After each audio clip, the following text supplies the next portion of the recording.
مومنو، اللہ کے آگے صاف دل سے توبہ کرو، امید ہے کہ وہ تمہارے گناہ تم سے دور کر دے گا اور تم کو جنتوں میں جن کے نیچے نہریں بہ رہی ہیں داخل کرے گا۔ اس دن اللہ پیغمبر صلی اللہ علیہ وآلہ وسلم کو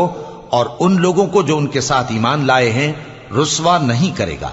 بلکہ ان کا نور ایمان ان کے آگے اور داہنی طرف روشنی کرتا ہوا چل رہا ہوگا، اور وہ اللہ سے التجا کریں گے کہ اے پروردگار، ہمارا نور ہمارے لیے پورا کر اور ہمیں معاف فرما، بے شک اللہ ہر چیز پر قادر ہے۔